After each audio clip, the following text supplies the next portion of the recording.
Hello guys, நம்ம கார்த்திக் கதையில March 25 என்ன நடக்க போகுது அப்படிங்கிறத இந்த வீடியோல இப்ப நம்ம பார்க்க போறோம். வீடியோவுக்கு மறக்காம லைக் பண்ணிக்கோங்க. நீங்க லைக் பண்றது தான் எங்களுக்கு நெக்ஸ்ட் வீடியோ போடுறதுக்கு ரொம்ப இன்ட்ரெஸ்டிங்கா இருக்கும். ஸோ மறக்காம லைக் பண்ணிட்டு இந்த வீடியோவை தொடர்ந்து பாருங்க. என்ன நடக்குது அப்படின்னு பாத்துக்கிட்டீங்கன்னா, நம்ம ஹீரோ இருக்காங்கல்ல, அவங்க வந்துட்டு எப்படியோ ரேவதிக்கு எந்தவித ஆபத்தும் இல்லாம வீட்டுக்கு கூட்டிட்டு வந்துடுறாங்க. ஸோ இந்த விஷயத்தை பத்தி அந்த வில்லி தெரிஞ்சுக்கிறாங்க. ஸோ இவங்களுக்கு லட்டு மாதிரி சான்ஸ் கிடைச்சிருக்கு, இதை வந்து பயன்படுத்தாமையா இருப்பாங்க. நேரா அவங்க அக்கா கிட்ட போயிட்டு, அக்கா இப்ப நடக்கிறதையெல்லாம் பார்த்தா உனக்கு என்ன தானே நடக்கிற மாதிரி தெரியுதா? எனக்கு என்னமோ இந்த டிரைவர் பையதான் இதெல்லாம் ஏற்பாடு பண்ணி அவனை விட வேற யாருமே ரேவதிய பத்திரமா பாத்துக்க முடியாது அப்படின்னு சொல்ற மாதிரி இருக்கு. எனக்கு என்னமோ இது எல்லாமே அவனோட ஏற்பாடு மாதிரிதான் இருக்கு. நீ எல்லாத்தையுமே நம்பிக்கிட்டு இருக்க. அக்கா, நீ எத்தனை நாள் நீ அவனை நம்பிக்கிட்டு இருப்ப அப்படின்னு கேக்குறாங்க. அதுக்கு ஈஸ்வரி சொல்றாங்க, இங்க பாரு சந்திரா, நான் எந்த விதத்துலயும் அவனை வந்து என்னைக்குமே நான் நம்பினதே இல்ல. நீ தேவையில்லாம வந்துட்டு இப்படி எல்லாம் பேசாத. எனக்கு அவனை கொஞ்சம் கூட பிடிக்கவே இல்லை. ஏதோ பெரிய ஆபத்துல இருந்து ரேவதியை காப்பாத்திட்டான், அவ்வளவுதான். அதுக்காக நான் அவன் மேல மதிப்பும் மரியாதையும் வச்சிருக்கேன் அப்படின்லாம் நீ நினைச்சுக்க வேண்டாம். அதுக்கு வில்லி சொல்றாங்க, அக்கா நீ முன்னாடி மாதிரி இல்ல. இந்த மயில் வந்துட்டு புதுசா ஏதோ கடையெல்லாம் ஓபன் பண்ணி உனக்கு முன்னாடி முதலாளி சேர்ல உட்கார்றாரு, அதை பாத்துக்கிட்டு இருக்கிற.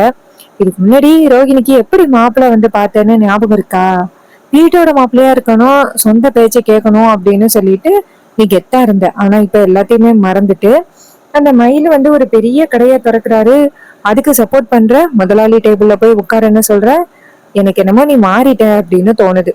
இது கேட்டதும் ஈஸ்வரி சொல்றாங்க, என்னடி இப்படி பேசுற? ரோஹிணிக்கு குழந்தை பிறக்க போகுது. நாளை பின்ன ரோஹிணியோட குழந்தை வந்து அப்பா என்ன வேலை பாக்குறாரு அப்படின்னு கேட்டா என் பொண்ணு என்ன பதில் சொல்லுவா? அதுக்கு வில்லி சொல்றாங்க, அக்கா இப்போ உன் புருஷன் என்ன வேலை பாக்குறாரு? வீட்டுல தானே இருக்காரு, அதே மாதிரி அவர் இருந்துட்டு போறாரு. ஈஸ்வரி சொல்றாங்க, இங்க பாரு, அவரே எந்த வேலையும் பார்க்காம வீட்டுல இல்ல. நான் தான் எங்கேயும் போக வேண்டாம், உடம்புக்கு சரியில்லாம இருக்கு அப்படின்னு சொல்லியிருக்கேன். மத்தபடி அவர் வேலை பார்க்காதவரெல்லாம் இல்ல. இனிமே அவரை பத்தி ஏதாவது சொன்னீங்கன்னா அவ்வளவுதான் அப்படின்னு. இதை கேட்டதும் வில்லி ஷாக் ஆகுறாங்க. என்னடா அது, அக்கா பொசுக்குன்னு இப்படி கோவப்படுறா? சோ நம்ம நினைக்கிற மாதிரி இவ வந்துட்டு கொஞ்சம் கொஞ்சமா மாறிக்கிட்டே இருக்கா. இவன் நம்ம சொல்றதையெல்லாம் இனிமே கேட்க மாட்டா அப்படின்னு தெரிஞ்சு போச்சு அப்படின்னு வில்லி நினைக்கிறாங்க. சோ வில்லி வந்துட்டு இதுக்கு மேல அக்கா காரிக்கிட்ட எதுவும் பேசினா அது நமக்கு வந்துட்டு எதிரா வந்துரும். சோ அவகிட்ட எதுவும் பேச வேணாம் அப்படின்ட்டு நேரா மாடிக்கு போறாங்க. அங்க போயிட்டு நேரா அவங்க புருஷனுக்கு போன் பண்றாங்க. அவர் போன் அட்டன் பண்ணி, சொல்லுமா சந்திரா அப்படின்னு சொல்ல, சந்திரா சொல்றாங்க, என்னங்க, அக்கா முன்னாடி மாதிரிலாம் இல்ல, எல்லாத்தையுமே மறந்துட்டான். அந்த டிரைவர் பயலுக்கு சப்போர்ட் பண்ண போறா. இந்த மயில் வந்து புதுசா ஹோட்டல் ஆரம்பிச்சிருக்கான், அதுக்கு சப்போர்ட் பண்றா. எனக்கு என்னமோ டோட்டலா மாறிட்டா அப்படின்னு தோணுது. இன்னும் கொஞ்ச நாள் தாங்க நான் இந்த வீட்டுல இருக்கிற மாதிரி இருக்க போகுது. இதை கேட்டாதான் அவரு சொல்றாரு, இங்க பாரு சந்திரா, நீ கவலைப்படாத, இது எல்லாமே கொஞ்ச நாள் தான். அவன் என்ன ஹோட்டல் ஆரம்பிச்சிருக்கான், அந்த ஹோட்டல்ல மிஸ்டேக் கண்டுபிடிக்கிறது என்ன பெரிய கஷ்டமா? இங்க பாரு, நீ கவலைப்படாத.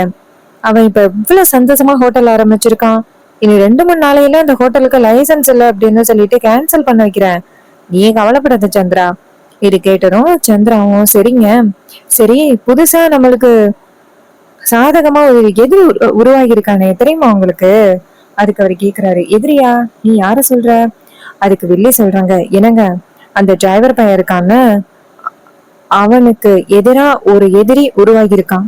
அவன் பேரு முருகன் அப்படின்னு சொல்றாங்க. அவன் தான் இப்ப ரீசெண்டா கூட ரேவதிய தாக்குறதுக்கு முயற்சி பண்ணான். அவனை கொண்டு போய் அதிகாரிங்க கிட்ட பிரிச்சு கொடுத்தாச்சு. நீங்க நேரா அவனை போய் பார்த்து என்ன ஏது அப்படின்னு விஷயத்த கேளுங்க. ஒருவேளை அவன் நமக்கு உதவி பண்றதுக்கு வாய்ப்பு இருக்குல்ல.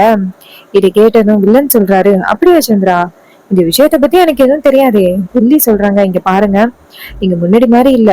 நான் எப்படியாவது அக்காக்காரிய பழி வாங்கி வீட்டை விட்டு அனுப்பிட்டு உங்களை இந்த வீட்டுக்குள்ள ராஜா மாதிரி உட்கார வைக்கணும் அப்படின்னு வைராக்கியத்தோட இருக்கேன்.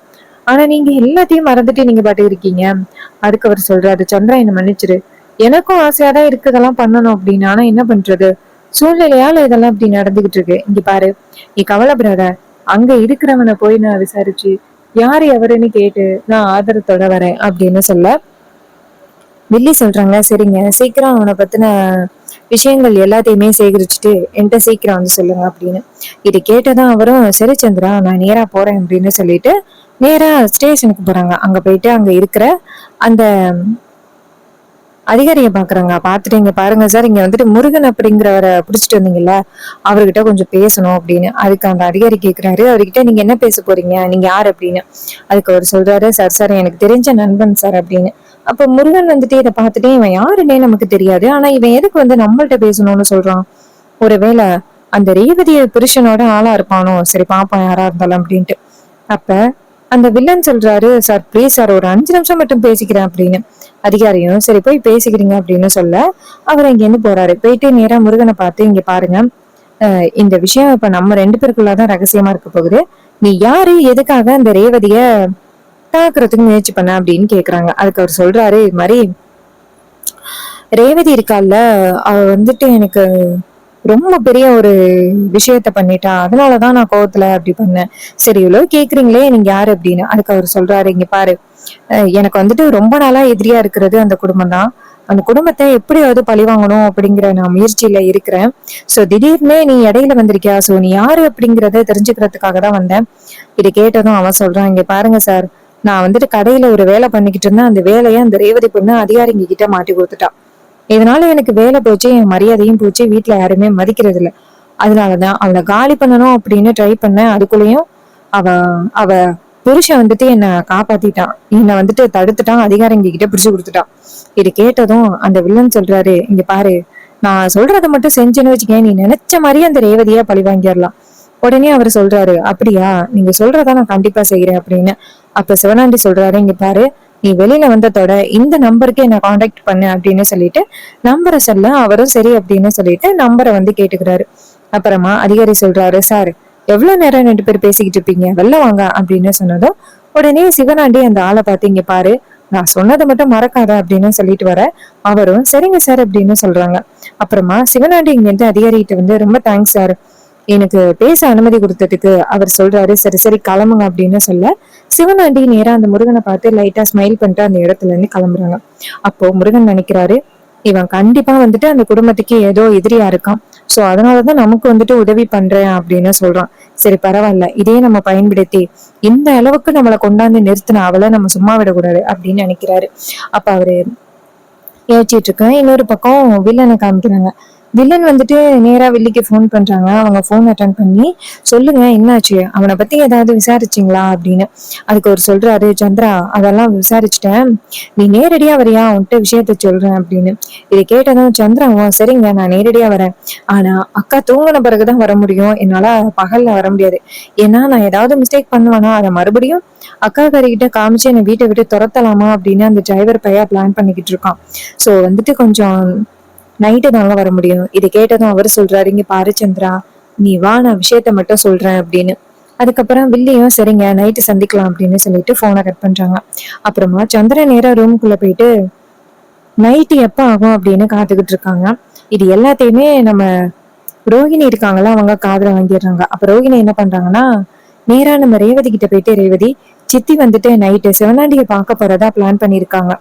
அம்மா எவ்வளவு திட்டினாலும் சித்தி கொஞ்சம் கூட வந்துட்டு திருந்துற மாதிரியே தெரியல. மறுபடியும் அந்த சிவனாண்டி கூட சேர்ந்துக்கிட்டு அந்த சதி வேலையெல்லாம் பண்ணிக்கிட்டே இருக்காங்க. அதுக்கு ரேவதி சொல்றாங்க, ஆமாக்கா, அவங்க கொஞ்சம் கூட திருந்தவே மாட்டாங்க போல, இந்த விஷயத்த பத்தி சீக்கிரம் என் புருஷன்கிட்ட சொல்லணும். அதுக்கு ரோஹிணி சொல்றாங்க, ஆமா சீக்கிரம் அவர்கிட்ட சொல்லணும், அப்பதான் வந்துட்டு அவர் அவங்களுக்கு முடிவு கட்டுவாங்க அப்படின்னு. அப்ப ஹீரோ அந்த இடத்துக்கு வராரு. வந்துட்டு இவங்க பேசிக்கிட்டு இருக்கிறத பார்த்துட்டு, என்னாச்சு ரொம்ப தீவிரமா பேசிக்கிட்டு இருக்கீங்க அப்படின்னு. அதுக்கு ரேவதி சொல்றாங்க, என்னங்க சித்தி கொஞ்சம் கூட திருந்துற மாதிரியே இல்லைங்க. சித்தி என்ன பண்றாங்க தெரியுமா, மறுபடியும் அந்த சிவனாண்டிய பாக்குறதுக்காக நேரா வந்துட்டு அங்க போயிருக்காங்க. இது கேட்டதும் செம்ம ஷாக் ஆகுறாங்க நம்ம ஹீரோ. அப்படியா, சரி ஓகே, நைட்டு சிவனாண்டிய பார்க்க போறதா பிளான் பண்ணிருக்காங்களா, நான் பாத்துக்கிறேன், நீங்க யாரும் வந்துட்டு இத பத்தி ஒரி பண்ண வேண்டாம் அப்படின்னு. இதை கேட்டதும் ரோகிணி சொல்றாங்க, இங்க பாருங்க, சித்தி என்னைக்காவது திருந்துவாங்க அப்படின்னு நாங்களும் எதிர்பார்த்து எதிர்பார்த்து ஏமாந்து போனது மட்டும்தான் மிச்சமா இருக்கு. இன்னைக்கு வந்துட்டு நீங்க போயிட்டு சித்திய கண்டுபிடிச்சு அவங்களுக்கு ஒரு சரியான பதிலடியை கொடுக்குறீங்க. அவங்க பண்ணது எல்லாத்தையுமே அம்மா கிட்ட மறுபடியும் போட்டு காமிச்சு அவங்க கொஞ்சம் கூட இனிமே திருந்தவே மாட்டாங்க அப்படின்னு நீங்க ப்ரூவ் பண்ணணும். அப்ப ஹீரோ சொல்றாரு, சரி நான் பாத்துக்கிறேன் அப்படின்னு சொல்லிட்டு நம்ம ஹீரோ வந்துட்டு நைட்டுக்காக காத்துக்கிட்டு இருக்காங்க. அப்போ அந்த வில்லி என்ன பண்றாங்கன்னா, நைஸா வீட்டு கதவை திறக்கிறாங்க. கதவை திறந்து யாராவது முழிச்சிருக்காங்களா அப்படின்னு பாக்குறாங்க. பார்த்தா யாருமே காணும். இன்னொரு பக்கம் நம்ம ஹீரோ காத்துக்கிட்டு இருக்காரு. கரெக்டா இவங்க அந்த பக்கமா வருவாங்களா, நம்ம கிட்ட சிக்குவாங்களா அப்படின்ட்டு. வில்லி வந்துட்டு வெளியில வந்துட்டு நேரா நடந்து போக ஆரம்பிக்க நம்ம ஹீரோ வந்துட்டு ஃபாலோ பண்ணி போறாரு அவங்களுக்கு தெரியாம.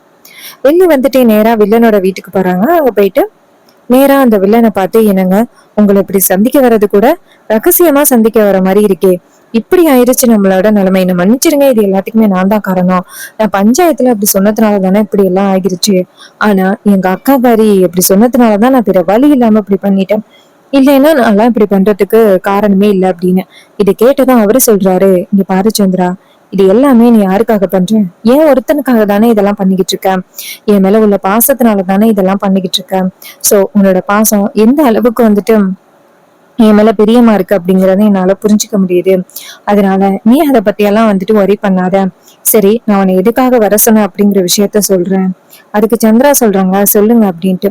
அதுக்கு அவர் சொல்றாரு, சரி இன்னைக்கு போயிட்டு முருகன் அப்படிங்கிறவனை பார்க்க சொல்லிட்டு வந்தேன்ல, அவனை போய் நான் பார்த்துட்டு வந்தேன். அவன் வந்துட்டு தேவையான ஆதரவு எல்லாத்தையுமே என் கையில கொடுத்துட்டான். இது கேட்டதும் ரொம்ப சந்தோஷப்படுறாங்க. அப்படியாங்க, சரிங்க. சரி, அவன் எதுக்காக வந்துட்டு இப்படி பண்ணானா, நம்ம கூட சேர்ந்து அக்காக்காரியோட குடும்பத்தை பதிவாங்கிறதுக்கு ஓகே சொல்லிட்டானா?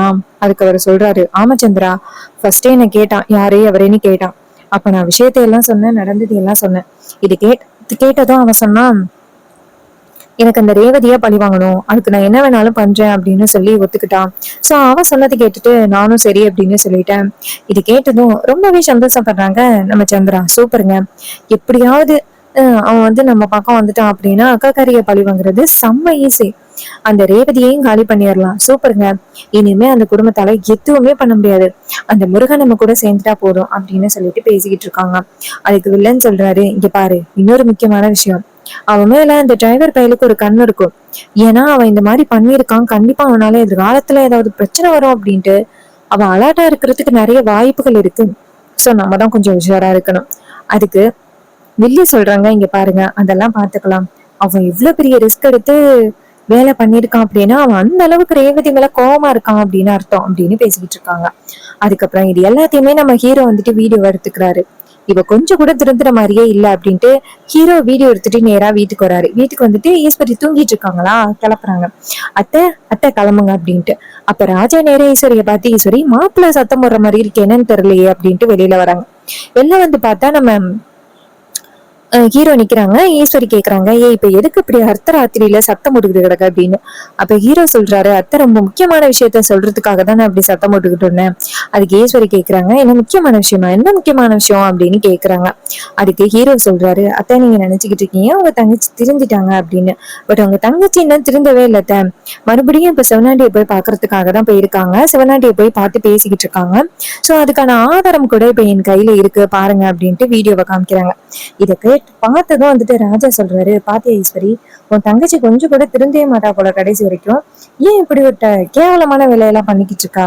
இங்க பாரு ஈஸ்வரி, இதுக்குதான் சொன்னேன், அவளை மறுபடியும் வீட்டுக்குள்ள அனுமதிக்காத, அவளால நம்ம குடும்பத்துக்கு அடுத்தடுத்து பிரச்சனை அப்படின்னு என்கிட்ட சொல்லிட்டே இருந்தேன், ஆனா நீ கொஞ்சம் கூட கேட்கவே இல்லை, பாத்தியா என்ன நடந்துச்சு அப்படின்னு சொன்னதும் ஈஸ்வரி சொல்றாங்க, சரி இப்ப எங்க அவ அப்படின்னு சொல்ல, அதுக்கு ஹீரோ சொல்றாரு, இப்ப அவங்க வந்துட்டு சிவனாண்டியோட வீட்டுல இருக்காங்க, இன்னும் கொஞ்ச நேரத்துல வந்துருவாங்க, அவங்க கிட்டே நீங்க நேரடியாவே கேளுங்க அப்படின்ட்டு. அப்போ வில்லி வந்துட்டு அந்த பக்கமா வராங்க. வீட்டுல உள்ள எல்லாரும் முடிச்சிருக்கிறது பார்த்துட்டு வில்லி ஷாக் ஆகுறாங்க. ஐயோ கண்டிப்பா அக்காவுக்கு ஏதோ தெரிஞ்சு போச்சு அப்படின்னு. அப்ப அந்த இடத்துக்கு ஈஸ்வரி நேரா அவங்க தங்கச்சிக்கிட்டே, வாடி எங்க போயிட்டு வர அப்படின்னு. அதுக்கு ஈஸ்வரி கேட்டதோட வில்லி சொல்றாங்க, அக்கா சும்மா தாக்கா வெளியில போயிட்டு வந்தேன் அப்படின்ட்டு.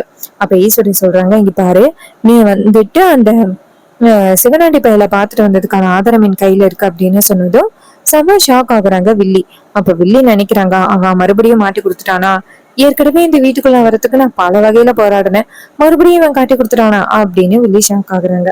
சோ இந்த கதை உங்களுக்கு பிடிச்சிருக்கா? இந்த கதை பிடிச்சிருந்துச்சுன்னா இந்த வீடியோவுக்கு மறக்காம லைக் பண்ணிக்கோங்க. நீங்க லைக் பண்றது தாங்க எங்களுக்கு அடுத்த வீடியோ போடுறதுக்கு ரொம்ப இன்ட்ரெஸ்டிங்கா இருக்கும். ஸோ மறக்காம லைக் பண்ணிட்டு இந்த வீடியோவை தொடர்ந்து பாருங்க. அண்ட் நம்ம கிட்ட ஹேர் கிளிப்ஸ் அண்ட் அக்சசரிஸ் வந்துட்டு அவைலபிளா இருக்கு. டிஃப்ரெண்ட் கலர்ஸ் அண்ட் டிஃப்ரெண்ட் டிசைன்ஸ்ல அவைலபிளா இருக்கு. வேணும் அப்படின்னா நீங்க ஆர்டர் பிளேஸ் பண்ணலாம். எப்படி ஆர்டர் பிளேஸ் பண்றது அப்படின்னா கமெண்ட்ல ஹாய் அப்படின்னு மெசேஜ் பண்ணுங்க. உங்களுக்கு வந்துட்டு இது எப்படி ஆர்டர் பிளேஸ் பண்றது அப்படிங்கறத பத்தி உங்ககிட்ட சொல்றேன். இதே மாதிரி இனிமே அப்டேட்ஸ் நம்ம சேனல்ல திறந்து பார்ப்போம். தேங்க்யூ ஃபார் வாட்சிங். நெக்ஸ்ட் வீடியோல பார்ப்போம்.